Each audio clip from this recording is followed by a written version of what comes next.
おはようございます。ケンです。今日はイーロン・マスクさんの補助金不要発言と最近話題のOne Big Beautiful Billに対するまさかの反対について深掘りをしていきたいと思います。イーロン・マスクさんは以前から電気自動車に補助金なんていらない。すべての産業から補助金はなくすべきだとはっきり言っていました。じゃあ今回のこの法案、EV 補助金を削減するって内容が入っているんだから、イーロン・マスクさん的には賛成じゃないのかと思った方もいるかもしれません。でも実際に彼はこの法案を Disgusting Abomination、つまり嫌悪すべき怪物だと言って全力で反対をしているんです。一体なぜなんでしょうか？今日のこの動画ではその背景にあるイーロン・マスクさんの思想や法案の中身をわかりやすく整理しながら、イーロンさんがなぜ反対をしているのか、一緒に紐解いていけたらと思います。では、まずイーロン・マスクさんがもともとどういった考え方を持っているのか、こちらから整理をしていきましょう。イーロンさんは電気自動車だけではなく、あらゆる産業に対する補助金に反対する立場をとっています。電気自動車、太陽光発電、石油、天然ガス、どれであっても政府が特定の産業を支援するのはおかしいと考えているんです。実際に過去には全ての補助金を廃止すべきだと X で発言していますし、充電インフラへの補助金すら必要ないと切り捨てたこともあります。政府が市場に介入すること自体にあまりいい印象を持っていないんです。この考えの背景には、イーロン・マスクさんが重視している市場競争の公平さと効率性があります。補助金に頼らず、技術力と製品の魅力で商品すべきだという思想があるんです。そしてその自信の裏付けには、実際にテスラがすでに EV 市場で圧倒的なシェアとブランド力を持っているという現実もあります。つまりイーロン・マスクさんにとっては、補助金がなくてもテスラは生き残れるという確信があるわけです。では、ここまで聞くと、補助金を削減するこの法案にイーロン・マスクさんは賛成するはずじゃないのかと思ってしまいますよね。ところが実際は全くもって逆でした。では、ここからはイーロン・マスクさんが反対している One Big Beautiful Bill、この法案の中身を見ていきましょう。この法案はトランプ大統領が推進しているもので、美しくて巨大な法案と釘打たれています。内容としては一言で言うと、減税と歳出の拡大を同時にやろうとするものです。まずポイントの一つは2017年に成立した大規模減税、いわゆるトランプ減税を恒久的に延長するという内容です。これは企業や富裕層にとってはメリットが大きいんですが、その分政府の歳入は大きく減ることになります。そしてもう一つの注目点は、連邦債務上限を約4兆ドルも引き上げるという点です。つまり借金できる上限をさらに大きくすることで国の支出を増やそうという動きです。この法案の中には確かに EV 補助金の削減も含まれています。これだけを見るとイーロン・マスクさんの主張と一致しているように見えます。でも実は肝心なポイントが抜けてるんです。それが石油・ガス産業への補助金です。今回の法案では電気自動車に対する優遇措置は削減する一方で、石油や天然ガス業界への補助金には全く手をつけていないんです。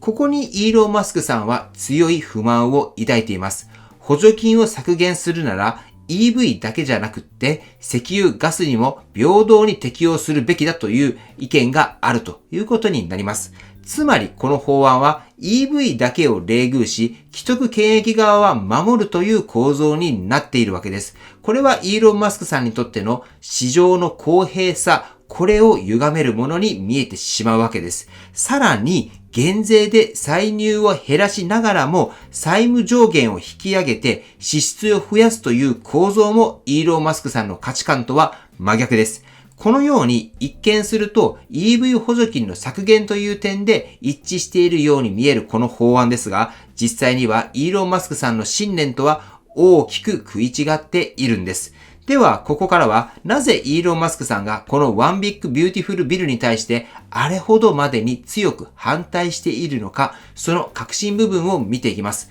まず、イーロンさんが最も強く主張しているのは、不公平さです。EV 補助金は削っておいて、石油やガス産業への補助金はそのまま、これでは市場競争の土俵が歪んだままになってしまいます。イーロン・マスクさんにとっての理想は、誰もが補助金なしでフェアに競争することです。テスラはもう補助金がなくても十分に戦える。でも他の業界はどうかというと、まだ政府の支援に頼っている。それを温存したまま EV だけ冷遇するのは、明らかにバランスを欠いていると感じているわけです。そしてもう一つ、イーロン・マスクさんが問題視しているのが国の財政です。この法案では巨額の減税と債務上限の引き上げ、これがセットになっていて、結果的にアメリカの財政赤字をさらに拡大させる構造になっています。実際彼はこの法案をデッドスレイビービル、つまり借金奴隷法案と呼び、未来の世代にツケを回すのはやめるべきだと強く主張しています。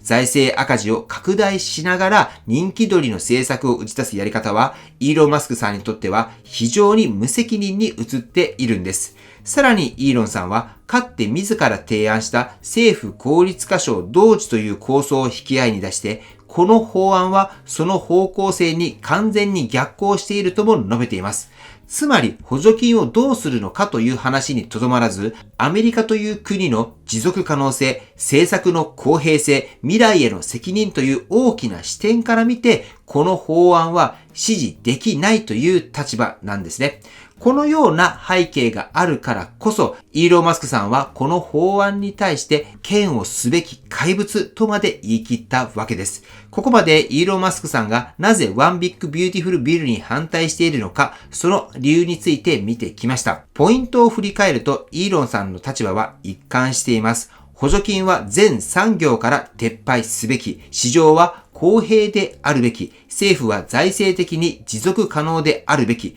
この3つの原則から見て、今回の法案はどれも満たしていないと感じるわけです。EV だけ補助金を削って、石油・ガス産業はそのまま減税で歳入を減らしておいて、債務を増やして支出を拡大する。これでは持続可能性も公平性もない。だからイーロン・マスクさんは全力で反対をしているということになります。皆さんはイーロン・マスクさんの意見に賛成ですか？それとも反対ですか？もしくは違う視点を持たれていますか？ぜひ皆さんの考えっていうのをコメントで教えていただければと思います。はい。では最後にテスラの株価をチェックしていきましょう。本日は反発して上昇し、300ドルを回復してきています。さあ、来週はロボタクシーがいよいよ開始です。株価もどう動くのか要チェックかなと思います。はい。ということで本日の内容は以上です。今回の動画が参考になったと思われたら高評価をよろしくお願いします。僕の YouTube は毎日発信しています。僕の YouTube をご覧になってもらえばテスラの情報はほとんど網羅すると思いますので、チャンネル登録がまだな方はチャンネル登録をお願いします。では今日もご視聴していただきありがとうございます。テスラのある生活を楽しんでいきましょう。ではまた。